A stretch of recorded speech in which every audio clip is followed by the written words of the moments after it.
everybody. It's great to be in this beautiful Oval Office. It never looked so nice. We're getting great compliments, and you see outside how that's come out. It's been great. We make a lot of improvements to the White House, and we're doing that. One of the things you should be looking at is the Palm Court, because that's been totally redone. So we like to preserve and make better the White House, and that's really what's happened, and we're getting tremendous reviews, and we appreciate it. But we're here for a different reason. It's called Operation Summer Heat, which is an appropriate term in light of what we're doing. And early yesterday morning, I returned from the Middle East, where we celebrated a historic agreement to end years of suffering and conflict. Amazing. Every country came together. I mean, even the enemies came out and totally endorsed it. Everybody. I've never seen anything like it. Nobody's seen anything like it. And just as we are forging peace and stability abroad, we're also restoring peace and safety and stability at home.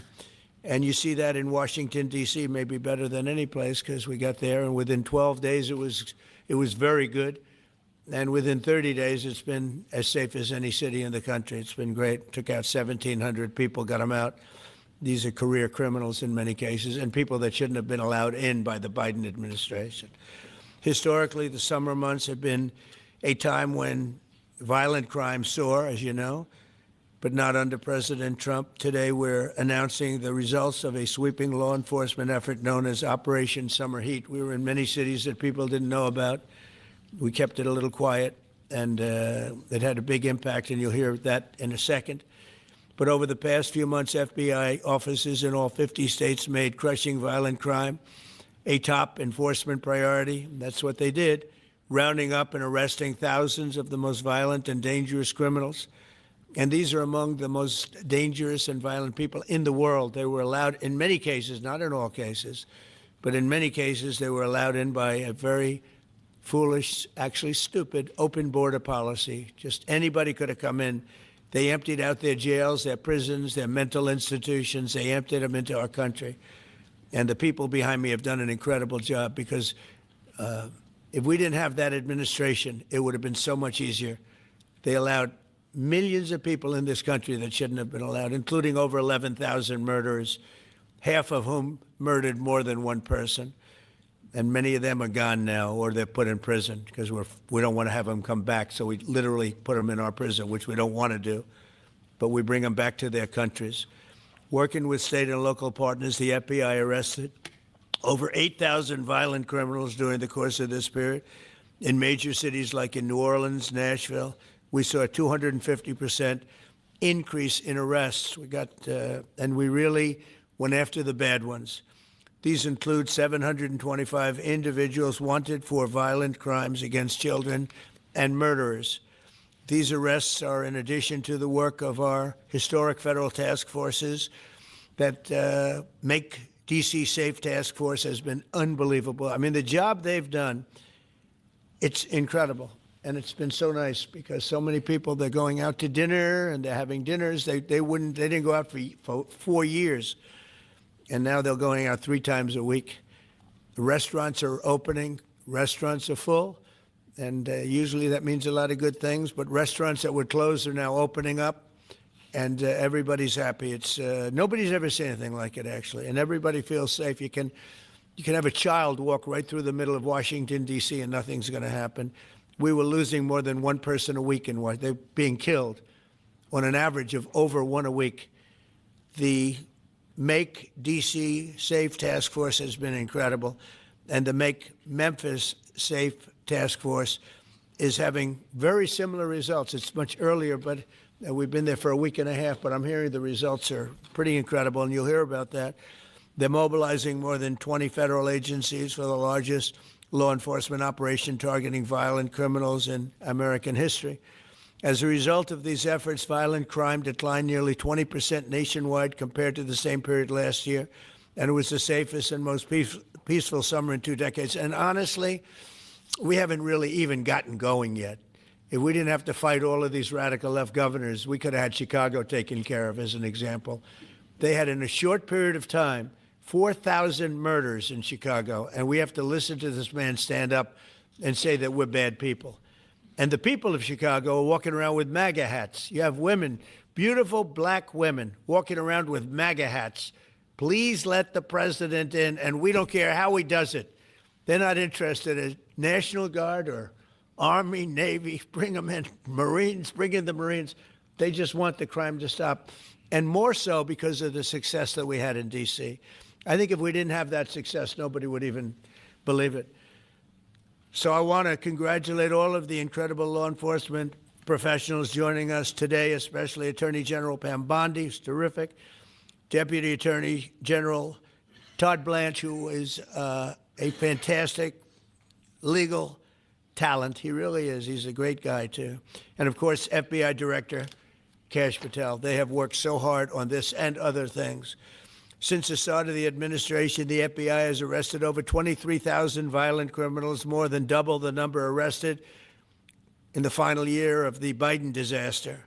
The FBI has also destroyed or severely disrupted more than 170 organized criminal enterprises and gangs, 1,600 of the most violent gangs, and confiscated over 6,000 illegal firearms. And they've tracked down and arrested 4 fugitives on the most wanted list, 4 of the most wanted. Actually, 2 of them were the most wanted fugitives in the world. There's still much more work to be done, which is why the FBI continues to work alongside the Department of Justice, the Department of Homeland Security, and the Department of War to defend. And Pete Hegseth has been fantastic, by the way, on this too, on other things, but on this too, to defend law and order and combat violent crime, arrest illegal aliens, and make American cities the safest in the world. And when I campaigned, I talked about crime, but I never knew that we were going to get into it like we did. You know, I mean, I used to watch these cities with the murders. Chicago recently had one deal where they had 11 murders in one weekend, and they said, well, yeah, but it was a holiday weekend. They actually told me that was the reason, like it was okay because it was a holiday. It was Labor Day. These people are the worst. They really have to, they better, I tell you what, the people in Chicago and the people in places like that can be fixed. At some point, it gets to where you can't fix it anymore. It's too far gone. And we have some cities like that. But these are great cities that can be fixed. I'm going to be strongly recommending, at the request of government officials, which is always nice, that you start looking at San Francisco. I think we can make San Francisco. There's one of our great cities 10 years ago, 15 years ago, and now it's a mess. And we have great support in San Francisco, so I'd like to recommend that for inclusion, maybe in your next group. You'll get great support. Every American deserves to live in a community where they're not afraid of being mugged, murdered, robbed, raped, assaulted, or shot. And that's exactly what our administration is working to deliver. I didn't realize I was going to make this such a big factor in the administration. I didn't really campaign. I campaigned on crime, but I never thought we'd go into every city and take a really safe city that we've all been living with for years and make them safe. And now it's like a passion for me, and it's a passion for the people behind me. So I didn't get elected. I did get elected for crime, but I didn't get elected for what we're doing. This is many, many steps above. And I want to thank Stephen Miller, who's right back in the audience right there. I'd love to have him. I love watching him on television. I'd love to have him come up and explain his true feelings, but maybe not his truest feelings. That might be going a little bit too far.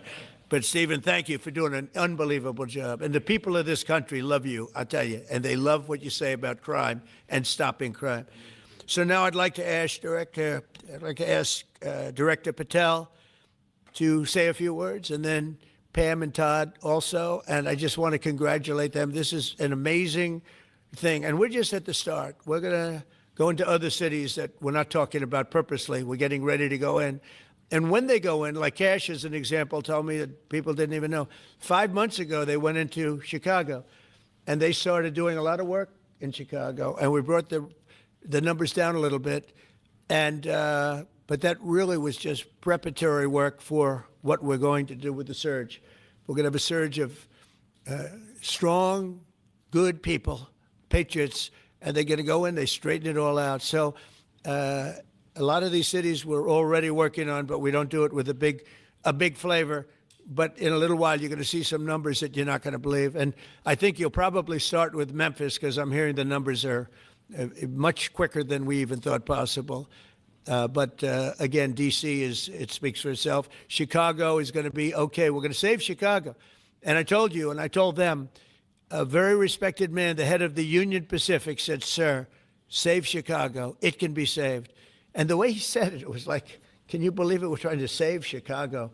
But I understood exactly what he wants, and that's what we're going to do. We're going to save all of our cities, and we're going to make them essentially crime-free, like other countries have crime-free. If you go all over the world, you go to the world, you hear Afghanistan and you hear all these different places. Our crime in certain cities is worse than anything they can even imagine. And we're not going to have that any longer. It's going to stop, and it stops right here. Cash, please. Thank you, Mr. President. What I'd like to do is just highlight some of the outstanding work that the men and women of the FBI have been doing. And thanks to your brave leadership and the mandate you were given by the American people, not only defend the homeland, but crush violent crime, you tasked us with our great partners at the Department of Justice and the Attorney General and the Deputy Attorney General to start making arrests and bring prosecutions and safeguard our cities. And you said it, this is just the beginning. In just 7 months, I hope the media takes a look at every one of these charts, because these are the best numbers for fighting crime in U.S. history, and it's only 7 months in. And to do that, our vehicle to do it of choice was Operation Summer Heat, which the FBI architected to go after violent criminals. And in just a 3-month span, you had 8,700 arrests of violent criminals.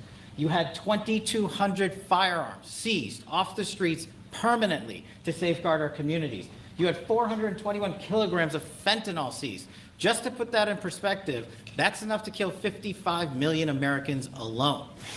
You had 45,000 kilograms of cocaine seized, and thanks to our Department of Justice partners, you had 2,100 indictments in 3 months, from June to September alone. Mr. President, that in and of itself would be historic for a 4-year presidency. You did that in 7 months because you let good cops be cops, and you partnered us with the right people at the Department of Justice to put the handcuffs on and bring them to court and put them in prison. And if that weren't enough, when you look at the year, for the entire 7-month period that we're talking about here, if you look at the past 4 years of the Biden administration, 16,000, 17,000, 15,000, 15,000.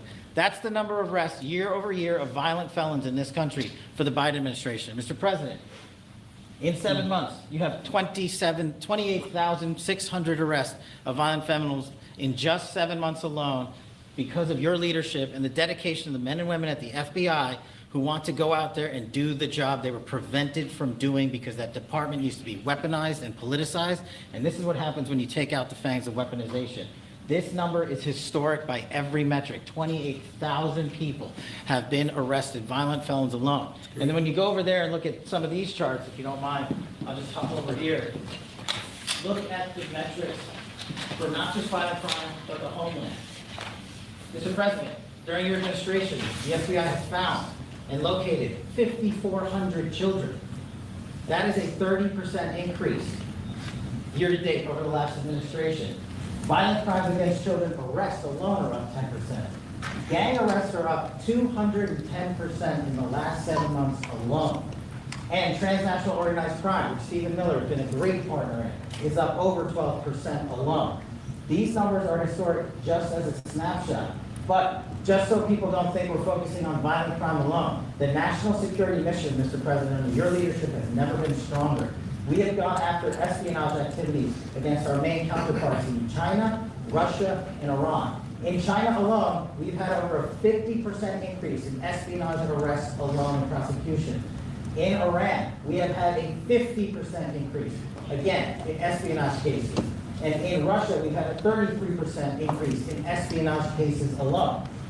When it comes to counterterrorism, year to date, we have 125 arrests this year versus 100 last year, year to date alone. And when it comes to the cyber criminal activities, which are some of the largest enterprises plaguing everyday Americans, we at the FBI have put out a mission to go after cyber criminals like never before. Last year, they had in total 191. This year, you already have 252 arrests. 52 arrests of violent cyber criminals who are stealing from senior citizens, who are violating our children's rights and freedoms, and who are violating everyday Americans.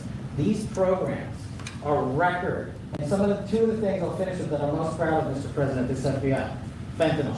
As you know, it's a scourge that's killing our youth, 100,000 plus a year. To date, the FBI has seized 1,900 kilograms of fentanyl, That's enough lethal doses to kill 127 million Americans alone to date. And if that weren't enough, Mr. President, you said we have to go after the worst of the worst.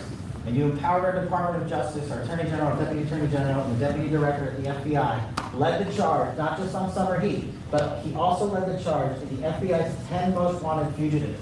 These people have been on the run for years. And in 7 months, you captured not 1, not 2, not 3, but 4 of the FBI's most top 10 fugitives. 4. And just to put that in perspective, Mr. President, the Biden administration captured 4 in all of 4 years. You're on 7, and we're going to get to 10. We're going to get to 10 of 10. This includes a lady who murdered her 6-year-old handicapped child and fled to India. We got her in 2 months. This includes a narco trafficker. This includes a sex trafficker. This includes another first-degree murder and gangbang. These people were on the run because of the prior administration's reckless policies that destroyed our communities. And you came in and with a mandate said, go after the worst of the worst. This is just the beginning. This is what happens when you let good cops be good cops at the FBI. Mr. President, I just want to thank you for your incredible leadership, our great partnership with prosecutors who know how to bring cases and make sure these arrests stick. And that's what the Attorney General and the Deputy Attorney General have led the charge across this country. Because arrests without prosecutions are meaningless. We are deterring criminals from doing this activity. We are preventing criminals from coming into America, and we are absolutely crushing violent crime like never before and defending this homeland, sir. And not to mention, I almost forgot this one. It took you, sir, 2 weeks to get the Abbey Gate bomber. Joe Biden had 4 years to look for him. You got him in 2 weeks, thanks to the interagency effort by the FBI and the CIA, went to Pakistan, and now 13 brave warriors who were sentenced to murder because of disastrous Afghanistan withdrawal. They have justice, their families have a peace of mind, and we're going to continue to find the others, Mr. President. On behalf of the FBI, sir, I just want to thank you. Thank you very much, Chris. Great job. Very good. Very impressive. Pam, would you like to say Sure. something, please? President Trump, the men and women of law enforcement say 2 things to me repeatedly. First, you have taken the handcuffs off them and let them do their jobs, and you let cops be cops. That's why all this is happening. The director, the deputy director are working around the clock. All of these great men and women in the FBI, they have families at home, and they are working during a government shutdown right now. Many of them have small children. Many of them, I was talking to an agent this morning, many of them have babies at home, and they are working around the clock to not only keep our country, but our world safe. And that's what Operation Summer Heat did. Thank you, Director, and to the Deputy Director for everything you did on behalf of the Department of Justice, and you're going to continue to keep doing. And they set the stage for what we're doing in Memphis. You're going to hear a lot more about that, our joint task force next week, but they set the stage for Memphis. And last night alone in Memphis, there were almost 70 arrests. There were 12 guns seized. And there was a 70-year-old man arrested as a result of our operation in Memphis who raped a child under the age of 3. That one case makes everything we're doing worthwhile. So thank you all for being here on behalf of both of us. Thank you, President Trump. Thank you. Todd, you want to say something? Sure. Thank you. Thank you, Mr. President. So this is a great day, and I think there's stats that the director talked about which are important, but I want to give 2 examples of what summer heat has done that actually will apply hopefully to everybody in this room. The first is for over 4 years during the last administration, there was a hotel in a town, the middle of a town in Alaska, that was being run as a drug den. There were over 1,000 calls to 911 over 4.5 year period. There were multiple violent crimes, drug dealers, overdoses, and murders at this one hotel, ruining a community. Summer Heat went in there. It's not only arrested all the participants that were controlling the hotel, but seized the hotel. And so that's one example of what summer heat means to everyday Americans that just want to live in peace. The second example is a large narcotics trafficking group that was selling fentanyl in the state of Washington. They were shipping fentanyl and using commercial aircraft, putting fentanyl pills and powder in suitcases, flying them from the southwest border, mostly Arizona, all the way to Washington. It had been going on for an extremely long time, and the entire organization was arrested. And I say those 2 examples because it's easy to look at the board and see 1,000 arrests. How much different is our communities now compared to the past 4 years? But there's actual life examples. Every one of these arrests means that our streets are safer, and that's because of the work of this administration, of President Trump and Director Patel. So I will tell you, Attorney General Bondi and I are together every day with Director Patel, figuring out ways that we can continue to do this work, and it's not going to stop. Like the Attorney General said, and like the President said, this is just the beginning, or phase one, or a start, whatever you want to say, but it will continue on. So thank you, Mr. President, and thank you very much, Director Patel. And Mr. President, just one last thank you from the men and women at the FBI. You found a way to get these individuals paid during a government shutdown, our 1811 agents. So on behalf of the FBI, it's a great debt that we owe you, sir. They're now allowed to pay for their families, so thank you. And the military, good. That's right. Thank you. Okay, thank you very much. Any questions, please? Brian, go ahead. Mr. President, first of all, I know the feedback I'm getting from the American people, they want to say thank you. Law and order is not an option in this country, it's a mandate. So I know the American people thank you for that. In terms of the guns that have been taken off the street, do you have a number of how many guns were taken away from someone that had a prior felony or a previous crime, that perhaps we can prosecute that? Because I know that wasn't the case under Joe Biden. We don't take guns off the streets of people that are allowed to have guns. So every gun that we're taking off the street is because it belongs to somebody who is not allowed to have it. Could be a felon, could be somebody who hears illegally. There's all sorts of conditions. But if there's a gun taken off the streets by the FBI, it's because the person who has it is not allowed to. It's not somebody who's lawfully allowed to have it. So every single one of those guns were taken off of people that aren't allowed to have them. And not including the FBI, all of the other agencies. ATF alone, since January 20th, has removed over 25,000 illegal guns off our streets, just since President Trump's been in office. And Mr. President, if I could follow up on that, could there be any further conversation to have national concealed carry applied to actual DC? Like if you had a driver's license in Texas and you had a permit, of course you could drive. Well, as you know, they've been talking about that for a long time. It's an interesting question. A lot of people feel strongly both ways, but we are talking about that, Brian. Thank you. Mr. President, on Venezuelan boats, I want to ask you, why not have the Coast Guard stop them, which it is empowered by law to do? You know, this way you can confirm who's on the boat and ensure that they're doing what you suspect. Because we've been doing that for 30 years, and it has been totally ineffective.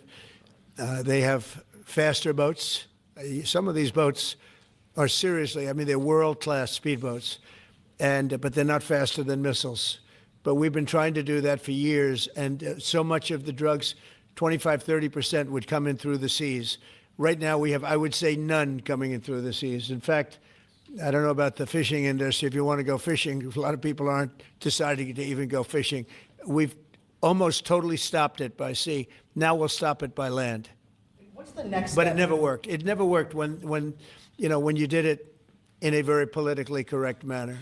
What's the next step in this war on cartels, and are you considering options, are you considering strikes on land? Well, I don't want to tell you exactly, but we are certainly looking at land now because we've got the sea very well under control.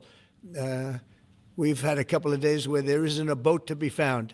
And that, I view that as a good thing, not a bad thing. But we had tremendous amounts coming in by boats, by very expensive boats. You know, they have a lot of money, very fast, very expensive boats that were pretty big. And the way you look at it is every boat that we knock out, we save 25,000 American lives. So every time you see a boat and you feel badly, you say, wow, that's rough.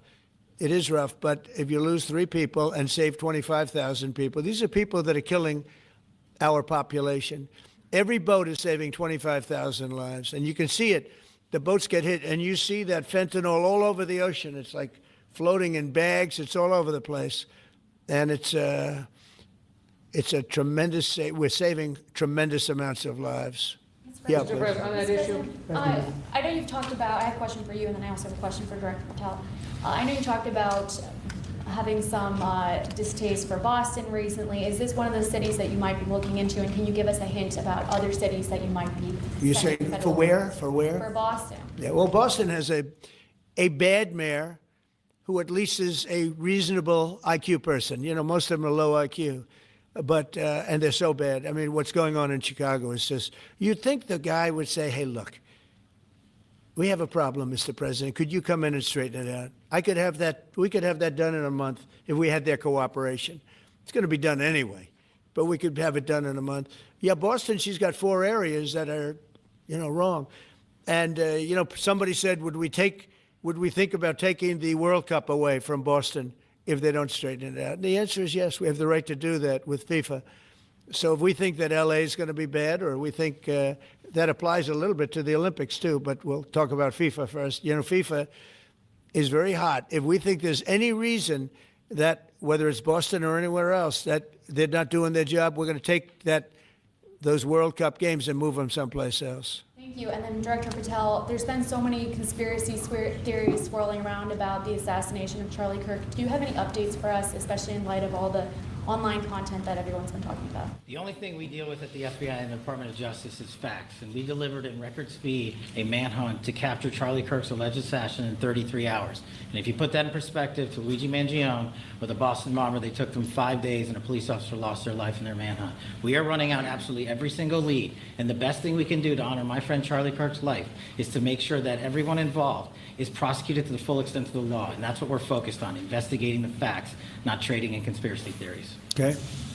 Mr. President, thank you so much. Thank you. In light of China's export curbs on rare earths, do you view India as a reliable partner going forward? And are you planning to meet Prime Minister Modi in Malaysia? Are you open to talks in terms of Yeah, trade? sure. He's a friend of mine. We have a great relationship. He just said that 2 days ago, as you know. We have a great relationship. No, we were not happy with him buying oil from Russia, because that lets Russia continue on with this ridiculous war where they've lost 1.5 million people. By the way, Russia's lost 1.5 million people, soldiers mostly. This is a war that should have never started, but it's a war that Russia should have won in the first week, and they're going into the 4th year. And I want to see it stop. So I was not happy that India was buying oil. And he assured me today that they will not be buying oil from Russia. That's a big stop. Now I got to get China to do the same thing. That is relatively easy compared to what we just did over the last week in the Middle East. Middle East was 3,000 years, and we got it done. This is 3 years, and I think we'll get it done. I think that President Putin, I think he wants to get it done. We'll see. There's a great animosity between him and Zelensky. You probably have noticed, right? And I think it's hurting the process. Yeah, please. Mr. President, thank you. Curious, why did you authorize the CIA to go into Venezuela? And is there more information you can share about these strikes on the alleged Well, I can't drug do busts in that, the but Caribbean? I authorized for 2 reasons, really. Number one, they have emptied their prisons into the United States of America. They came in through the border. They came in because we had an open border policy. And as soon as I heard that, I said, a lot of these countries, they're not the only country, but they're the worst abuser. And they've entered they've allowed thousands and thousands of prisoners, mental institution, people from mental institutions, insane asylums, emptied out into the United States. We're bringing them back, but that's a really bad, and they did it at a level that probably not, many countries have done it, but not like Venezuela. They were down and dirty. And the other thing are drugs. We have a lot of drugs coming in from Venezuela. And a lot of the Venezuelan drugs come in through the sea, so you get to see that. But we're going to stop them by land also. Does the CIA have authority to take out Maduro? Oh, I don't want to answer a question like that. That's a ridiculous question for me to be given. Not really a ridiculous question, but wouldn't it be a ridiculous question for me to answer? But I think Venezuela is feeling heat, but I think a lot of other countries are feeling heat too. We're not going to let this country, our country, be ruined because other people want to drop, as you say, their worst. They have given us their worst. They've loaded up our country with prisoners, with mentally ill people that are seriously ill, criminally ill, and we're not going to take it. And so, I mean, it's just one of those things. And I can tell you, we've taken care of the sea. There's nobody, and we're watching. We're watching. And if we see it, we'll save it. Yeah, please. On the ships, though, sir, there are Republicans and Democrats up on the Hill concerned that in the briefings they've gotten about those attacks, they're not necessarily getting information about who was on them and what exactly was on those ships. Can you ensure that at but least they are lawmakers given will be told that? information that they were loaded up with drugs, and that's the thing that matters. When they're loaded up with drugs, they're fair game. And every one of those ships they're not ships, they're boats, they're speedboats. They're extremely fast. record-setting type speedboats that cost a lot of money, and they have a lot of money because they're drug sellers. But they know one thing, and they all have the same thing in common. There's drug dust. They call it drug dust. They call it fentanyl dust all over the boat after those bombs go off. And you can take along. Attack them, though, that they're a We know before. We know when they go out.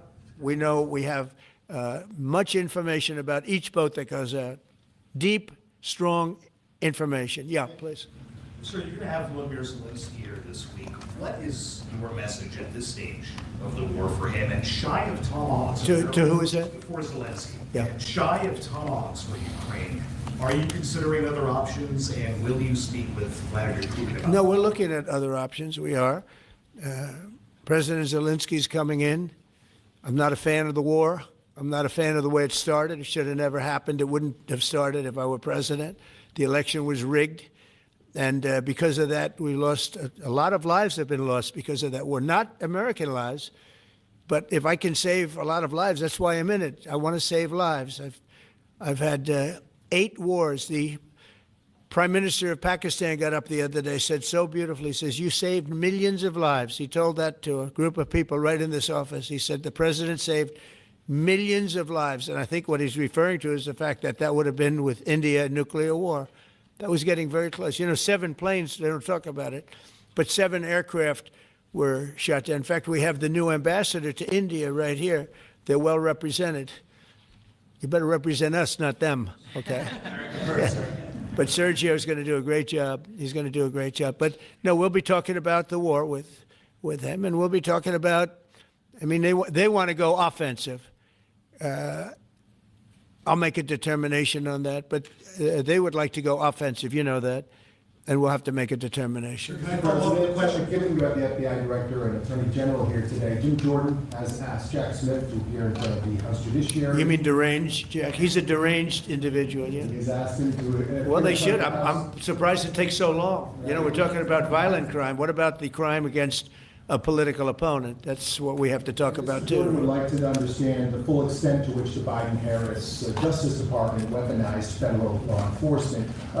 What do you think the committee will find out, Mr. Smith? I think it was the worst weaponization of a political opponent in the history of the world, let alone this country. And I hope that everybody's, they're involved in it. I'm not. I'm the one that had to suffer through it and ultimately win. But what they did was criminal. Deranged Jack Smith, in my opinion, is a criminal. And I noticed his interviewer was, I think that was Weissman. And I hope they're going to look into Weissman, too. Weissman's a bad guy. And he had somebody in Lisa, who was his puppet, worked in the office really as the top person. And I think that she should be looked at very strongly. There was tremendous criminal activity having to do. If we don't have fair elections in this country, we're not going to have a country. And I've said it from the beginning, fair elections and borders. And we need also fair press, because if you don't have fair press, it's very tough. And we've got the strongest border of anybody. Nobody has a border. We have a border where the numbers just came out again. You saw 0 people came in illegally. Now, we do take people into our country legally, but 0 people. But you're talking about a different subject. You're talking about political crime. They have committed massive political crime. I hope they're looking at Shifty Schiff. I hope they're looking at all these people. And I'm allowed to find out. I'm allowed to, I'm, in theory, the chief law enforcement officer. But I have a very good, talented group. This is about something else. But I hope they're looking at political crime, because there's never been so much political crime against a political opponent as what I had to go through.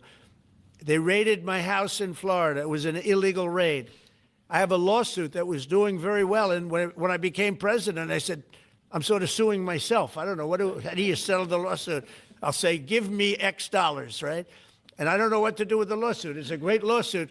And now I won. It sort of looks bad. I'm suing myself, right? So I don't know. But that was a lawsuit that was very strong, very powerful. They raided illegally my house in Florida, Mar-a-Lago. They went through the drawers of my young son. They went through all of the cabinets and drawers of the First Lady. She walked in, she said, wow, what happened? Because she's very meticulous, and this wasn't so meticulous as she looked into the drawers and she saw everything a mess. What they did against a person that just got out of office. And then you look at these corrupt people. You look at Hunter Biden. You look at the signature. As an example, the Europen. I just signed so many different things. An admiral, a four-star general. I'm signing them left and right, the commissions. And by the way, I want to compliment John Thune and also Mike, our great speaker. But John Thune, all of a sudden I'm getting these things by the hundreds. I was getting one every 2 weeks. It would have been 4 years before you got them in more. You would have had some that didn't even get in, all because of Democrat obstruction. So John Thune did a great job. I must have signed 200 into the administration. We're just about caught up. It's amazing. And so compliments to John. He had to do some things that were very tough to do that he didn't want to do, but he was forced to do it by the Democrats. And as far as the shutdown's concerned, this is a Democrat Schumer shutdown. And he's trying to do it to get relevance back into the party because he's a loser. I've known him all his life. He's always been sort of a loser, but an intelligent one. But I think he's losing IQ points with time. I think that happens. I hope it hasn't happened with me. I know if it did, you guys will let me know about it very quickly. Question on violent crime, sir. Here in D.C., a judge has given the two teenagers that beat up ex-Doge staffer Big Balls probation. That's incredible. And no jail time. Is this justice? Jeanine Pirro is doing a fantastic job, and she is beside herself because you have these radical left judges that they beat the hell out of this guy. And there was many people against this one guy who was really trying to protect his girlfriend. He didn't want his hooded over the door but they really beat him up badly. That just happened, right? Yeah. Wow, that's terrible. I think the judge should be ashamed of himself. That's a big problem. You know, they can do their job and then they go into a court and the people are protected by these, I don't know where they come from. Where did these people come from? Where did the judges come from? I want to compliment on behalf of Pam and Todd and all of us because, Cash, I think that Jeanine has done a fantastic job. And the case I heard was like flawless. It's a flawless case. They have them on tape. They have everything. And then a judge gives them a little probation. These are rough guys. And they're young. And if that happens, they're going to grow up. They're going to be real bad. They're going to cause a lot of problems. Yeah, please. Go ahead. So, Roger Moore has just gotten back from India. Right. What were the conversations like with Prime Minister Modi and the other? I think they were great. He reported to me that he's a great man, you know. Modi is a great man. That he loves Trump. Now, I don't know if the word love, I don't want you to take that any different. I don't want to destroy his political career, okay? But you have to understand, I've watched India for years. It's an incredible country. And every single year you'd have a new leader. I mean, some would be in there for a few months. And this was year after year after year. And my friend has been there now for a long time. And he's assured me there will be no oil purchased from Russia. I don't know, maybe that's a breaking story. Can I say that? Would you say? There will be no oil. He's not buying his oil from Russia. It started. You know, you can't do it immediately. It's a little bit of a process. But the process is going to be over with soon. And all we want from President Putin is stop this. Stop killing Ukrainians and stop killing Russians because he's killing a lot of Russians. Again, it doesn't make him look good. It's a war that he should have won in 1 week, and he's now going into his 4th year. That does not make this big so-called war machine look good. But he could make a settlement. We're willing to settle. I thought we had a deal. The hatred of the two leaders is very, you know, it's an obstacle. It's an obstacle. There's no question about it. But I thought we had a deal 2 months ago. Who would think I created peace in the Middle East and can't get the two guys to settle? But I think we'll get them. But if India doesn't buy oil, it makes it much easier. And they're not going to buy. They assured me they will. Within a short period of time, they will not be buying oil from Russia. And they'll go back to Russia after the war's over. Jennifer? On the shutdown, sir, are FBI officials being paid right now? Are all the FBI employees being paid? And are all the Well, that's what I understand. I hope so. Thanks to you, everybody. Thanks to your great work, Mr. President. The 1811 special agents at the FBI are going to receive their paychecks. Got a lot of people paid, actually. We got the people that we want paid, okay? And we want the FBI paid, we want the military paid. We got the people that we want paid. And I'll tell you, the Democrats, they don't talk about this.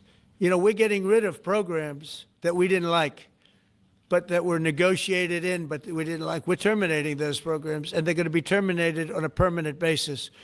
And it's thousands of people, and it's billions of dollars. We're getting rid of a lot of things that we never wanted because of the fact that they made this stupid move. And they don't want to talk about it. They have their day coming up. I hear very few people are going to be there, by the way. But they have their day coming up, and they want to have their day in the sun. But they should really make a deal. So what we're doing, I mean, they call him Darth Vader, but he's actually a very nice person, Russell Vogt. But Russell Vogt is really terminating tremendous numbers of Democrat projects. There's not only jobs, I mean, the project in Manhattan, the project in New York, it's billions and billions of dollars that Schumer has worked 20 years to get. It's terminated. Tell him it's terminated, Jennifer. All right. On Hamas, sir, what is your understanding of the pace of returning the deceased hostages? Are you pleased? Well, with they're that looking pace? for them, absolutely. They're looking. So we have the living hostages all back. They returned some more today. It's a gruesome process. I almost hate to talk about it. But they're digging. They're actually digging. There are areas where they're digging and they're finding a lot of bodies. Then they have to separate the bodies. You wouldn't believe this. And some of those bodies have been in there a long time. And some of them are under rubble. They have to remove rubble. But there are graves, and some are in tunnels that died in tunnels that are way down under the earth. And the tunnels are like 3 feet. Can you believe it? 3 feet high. They lived like this for a long period of time. It's a horrible atrocity. At the same time, we, meaning Israel, but I knew everything they were doing pretty much. I knew most of the things they were doing, but they've killed probably 70,000 of these people, Hamas. And I said, it's time now.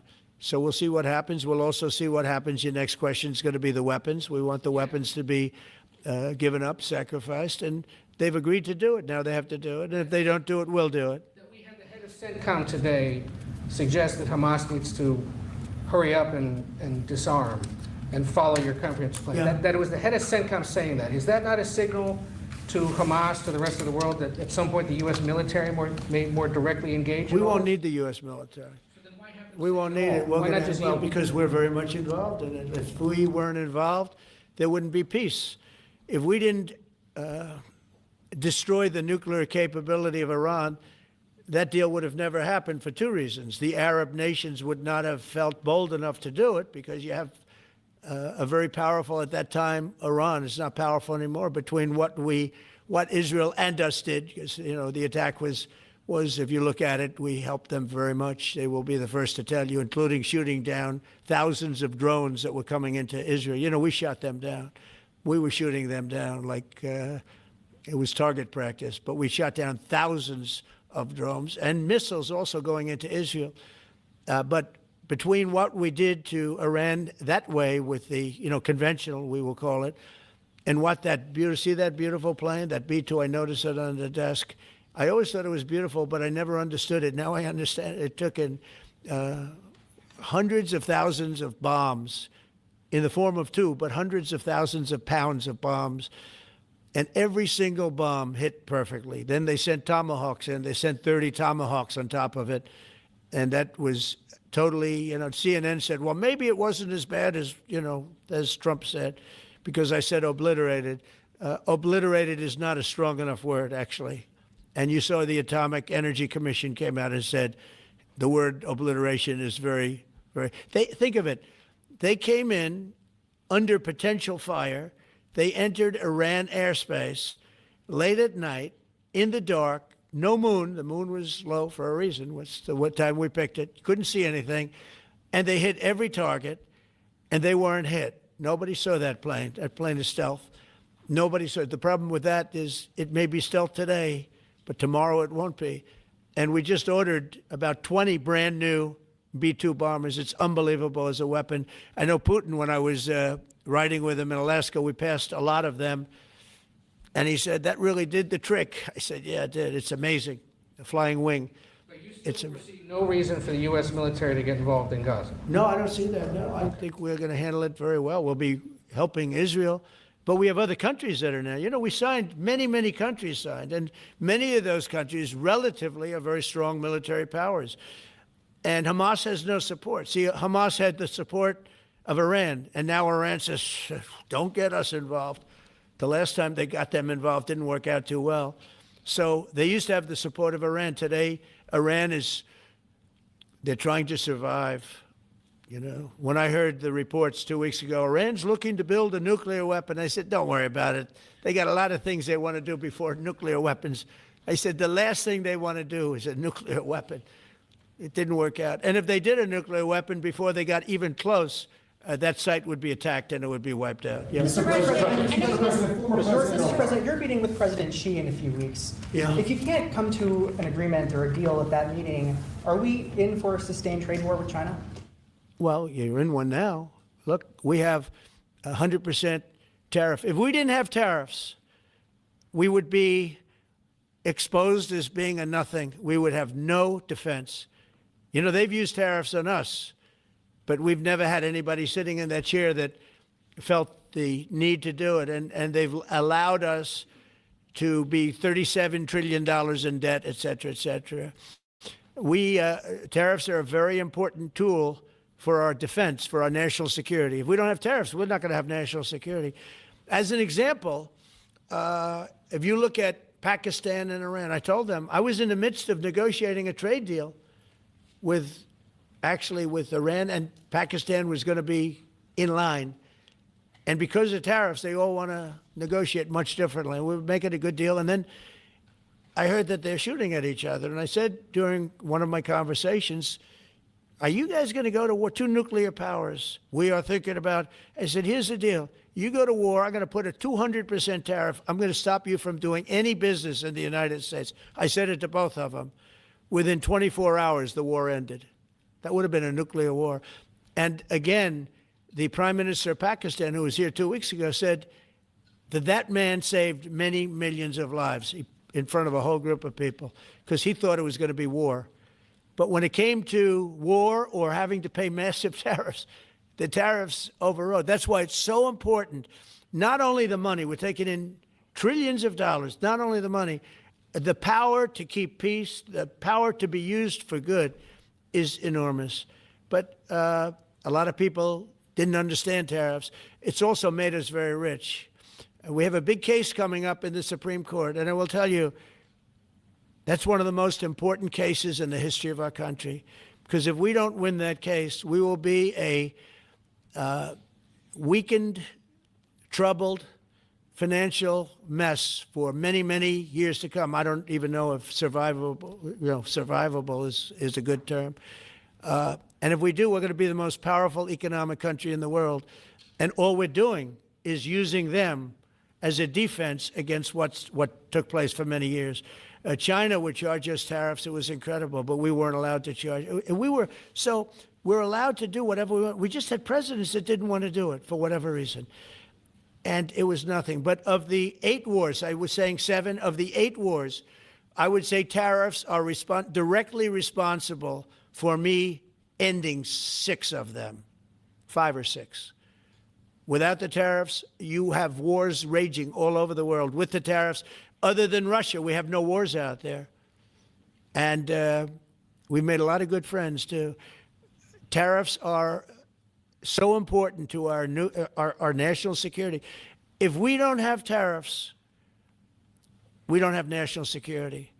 Our country would suffer a level that, because they're used so strongly on us. As an example, the European Union, they won't take our cars, they won't take our agriculture, they won't take anything, but they send their cars in, Mercedes, BMW, Volkswagen, by the millions. We don't send any cars. They don't take them. They were tariffing us out. Agricultural products, they don't take our agriculture. They want their farmers to do it. I understand that. But it was very unfair, and they were tariffing our product. They're keeping out by using tariffs. And we didn't use them, but I used them. And now we made one of the great deals with your $650 billion they pay us. And we've evened it out. It's really a good thing to see. And you have to understand, they've all signed. Japan, South Korea.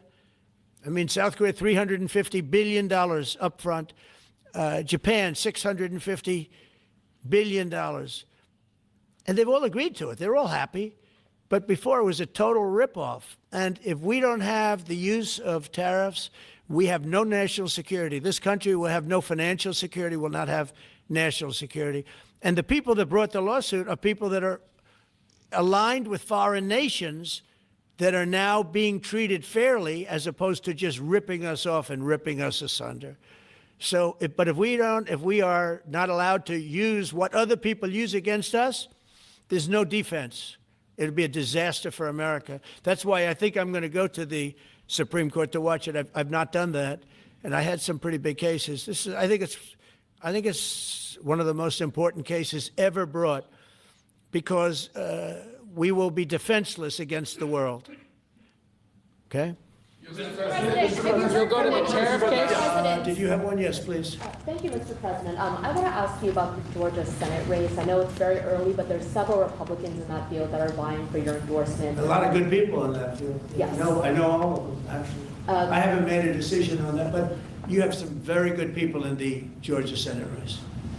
Well, Governor What Trump else? has endorsed. No, I know, the governor has, and he's spoken to me about it a lot. He likes that candidate a lot, and I understand that. I haven't made a decision yet. But I'm following that race very carefully. I think it's very important for Georgia to get a real senator, because the senator they have now is a horrible senator. He allows all the crime, all the borders. You have open borders. I mean, his whole philosophy is a disaster. That's not representative of the people of Georgia. I know the people of Georgia. I won Georgia 3 times, but they say twice. Okay, I won it very big the last time, and I won it big the first time, and I won it big the second time. But we had criminals that didn't allow. I mean, I hope they're going to go into that. I hope they go into the votes which are being stored in Fulton County and take a real look at those votes, okay? Because I won it the second time, too. But I know Georgia very well. I love Georgia. Those people are great, and they deserve a good senator, because the man they have now is a weak, ineffective person. Okay.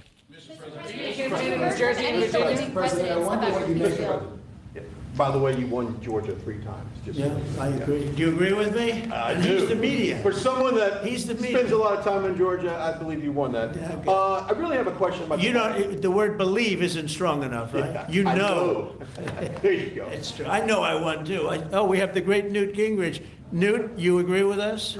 Good. Otherwise, I'd have him dismissed immediately from the room. You know, his wife, as you know, is becoming an ambassador to a great country, Callista, so congratulations. And we're going to take a picture. And the only reason I'm doing it, he speaks so well of me. He said, I'll go down as the greatest president in history. And then he blew it. He said, I'm not sure if I put him above Washington or Lincoln. So I'm not that happy about that, dude. I've got a question about the weaponization of the DOJ. The media often says your department is weaponizing Yeah, the DOJ. yeah. That's Now, the opposite. It's the opposite. Todd, you represented President Trump and probably the greatest weaponization of the DOJ by Alvin Bragg. You know firsthand, if you can describe what you saw under the Biden administration and how they weaponized the DOJ. Well, I mean, I think it's hard to describe what happened in those last 4 years against President Trump. Alvin Bragg, a local prosecutor, his office staffed by somebody from New Jersey. Jack Smith, picked as a special counsel, staffs his entire office with DOJ prosecutors. And then there are countless things that happened. All in writing, most of them on the docket, that require no explanation except a complete abomination of the place that the Attorney General and I are now and director itself. So when people talk about this department weaponizing, it's embarrassing. Because there's no scenario which you look at what we're doing, restoring justice, doing the right thing in every single case, and say that that's weaponization, and yet remain eerily silent about what happened for the past 3 years. And when you read these articles and giggle, because it cannot be true that people really think that what they did to him, not once, not twice, I'm still counting 3, 4 times, but we're the ones that are weaponizing. So this man is not weaponizing the Department of Justice. We're not weaponizing the Department of Justice. It's the opposite. I mean, and also, nobody questions what I'm saying because it's true, because we all lived the past 4 years. So listen. They never want to bring up the details. But I watch the fake news, and oh, he's weaponized. And he wants to send them to prison. He wants all this. They indicted me like 5 times. I took a mugshot. Who would have thought it turned out to my favor? Because it was a good shot. But I had to take a mugshot. It's right out there on the door. New York Post, front page of every paper in the world. I had a mugshot. They wanted to send me. Nobody says that. They say he's acting very, very tough. He's acting unfair. Let me tell you, if they've been nice to anybody, it's to those criminals, because they are so good having to do with all of the things we're talking about today with violent crime. But if anything, I think this Justice Department has been so respectful of the law, because the other Justice Department with Rita or Lisa and all of that scum, real scum, what they did to the political opponent of a guy that has a seriously low IQ. Now, in his case, it was low based on his career, but it got real low, okay? It was descending rapidly. But what they did to go after his political opponent is legendary, worse than any third world country, banana republic. And what we're doing is nothing. Are you kidding? Nothing. They write stories. Why aren't they doing this? And we'll leave. I don't have to leave it up to them, but I choose to at this moment at least. But there's never been anybody treated in the history of politics. You know, they say the 2 worst treated presidents by the media, et cetera, was that man right there, the late, great Abraham Lincoln, and this guy right there, Andrew Jackson. They say Andrew Jackson was treated terribly. They give him number 1 and number 2, but that was before I came along, Newt. I say I have number 1 times 10. Nobody's been treated like I've been treated. And I did a great job. You know, we had a great first term. And we had one of the most successful economies in history, et cetera. I rebuilt the military. We did a tremendous amount. The last part, we had a horrible thing called COVID, and we handled that well. We made ventilators for nations all over the world. We did a great job. Probably never get credit for it. Look at the therapeutics, the Regeneron, all the different things, the vaccines, all the things we did. We did a great job, but we had to focus on that. But we had the best economy in the history of our country. We're blowing it away right now. Look at the stock market. It hit another all-time high today. That's 48 days out of the few days that I've served. 48 days have already hit record highs. And we have, maybe most importantly, the number, we have now, I was saying 17, it's over $18 trillion is being poured into our country. It's because of the election and because of tariffs. Without the tariffs, you wouldn't have probably 18 cents. It's because of the tariffs, because there are no tariffs if they build in our country. And they understand that. So we have medical companies coming up. We have the AI. We're dominating China in AI. Everybody said that's impossible. We're dominating. I'm letting these massive plants build their own electric generating plants. They're becoming utilities in addition to everything. Maybe they'll make more money with that. Who knows? But they're building their own electric because we have an old grid. You wouldn't be able to do that.